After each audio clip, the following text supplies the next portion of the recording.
While we're talking about personal development and letting go of limitations, here are what I consider to be the biggest self-imposed limitations any man or woman has ever had to deal with. First, procrastination. Procrastination is particularly life-threatening because when we put something off, it doesn't seem at the moment to be all that important. At the end of the day, if you have let a few things slide, it doesn't seem like such a bad day. However, enough of those days piled up will make a disastrous year, and eventually, a disastrous life. Our inability to come to grips with a natural tendency to procrastinate will surely send us drifting in the wrong direction. Before you reach the final session of this program, you'll have left procrastination behind. If you're still troubled by it, you'll have discovered that it's simply too costly to put up with any longer. Besides, you'll be too excited about where you're going to postpone the activities taking you there. Self-imposed limitation number 2. Blame. All of us have blamed others for our troubles from time to time. In fact, the tendency to blame someone or something goes back a long way.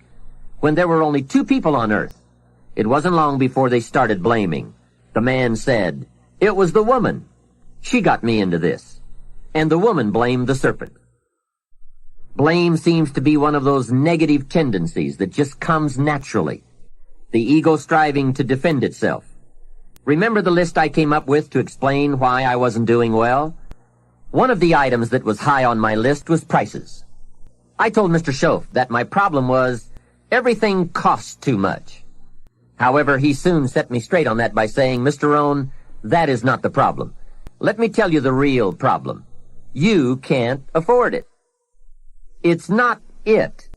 If you keep dealing in its, you will always be broke, unhappy, and disillusioned because you will never have enough.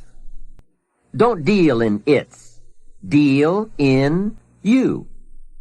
When I finally learned to change my thinking from it to me, I changed my whole life.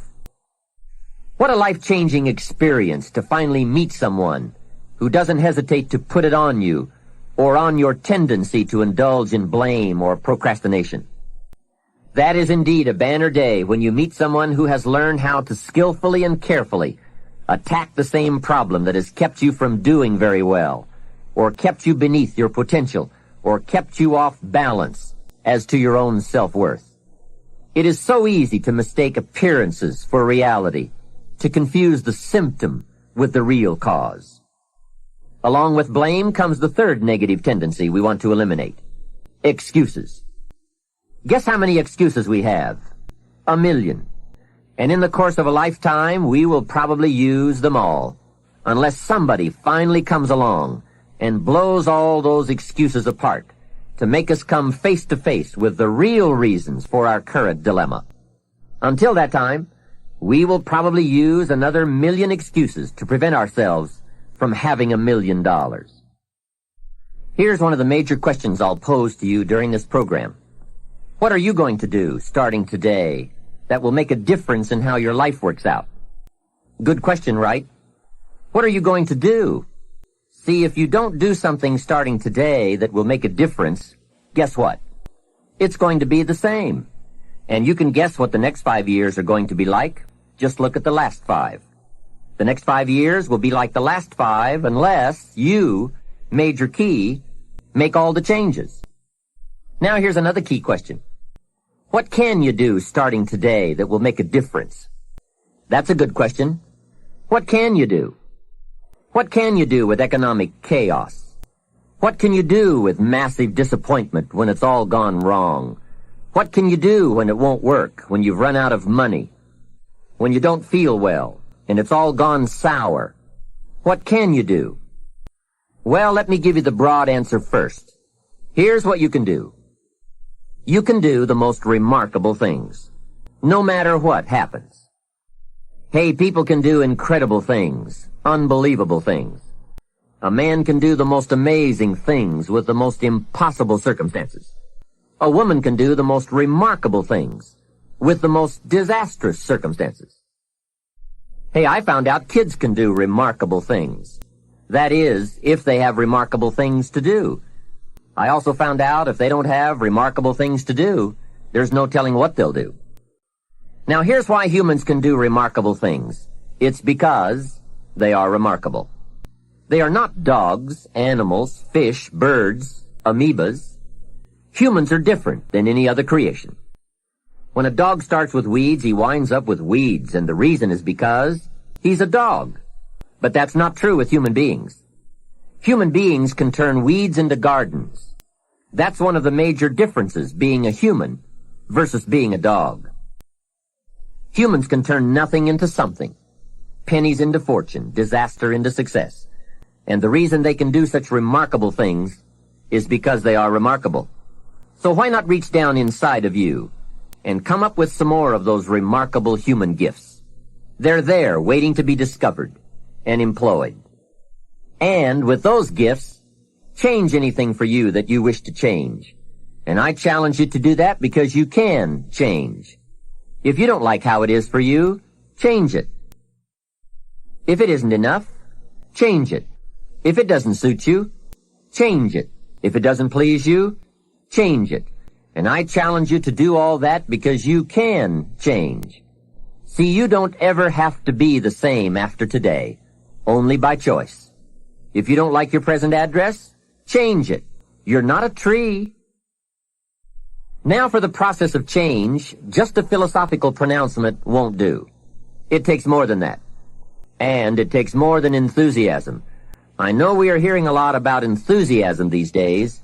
We're still hearing the old cliche of the 30s, to be enthusiastic, you must act enthusiastic. But see, that won't help. I'm sorry. Hey, after you have leaped about, there are some things you've got to do, or it isn't going to change for you.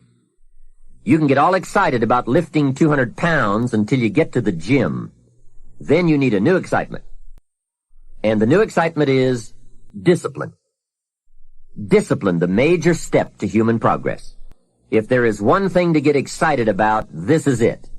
Get excited about your ability to make yourself do the necessary things to get a desired result. That's true excitement, not just optimistic panic. True excitement. Hey, what could you do starting today that would make a big difference in your life? Answer, no telling. What will some people do starting today? That's what's disappointing. It's not what we can do that's in question. What we can do is fantastic. What we can do is unbelievable. What we can do, it's what we settle for that's disappointing. Remember, the major question to ask on the job is not, what are you getting? The major question to ask is, what are you becoming? What we become is what leads to all the good things. And the habits we form, habits of mind, attitude, and behavior, are a dominant part of what we are becoming. Now, I understand as well as anyone that forming new habits doesn't come easy. But new habits will come when we change. It is usually not in one cataclysmic explosion, but rather by changing small pieces and parts at a time. I think that's how most of us change. We just keep nudging ourselves in the right direction, forming one or two new habits at a time, little by little, until finally we've made the turn.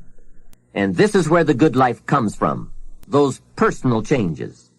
There's nothing you can do with the seasons, but there's everything you can do with yourself. Don't wish for the winters to change. Wish for your own attitudes, strength, and capabilities to change in order to handle the winters.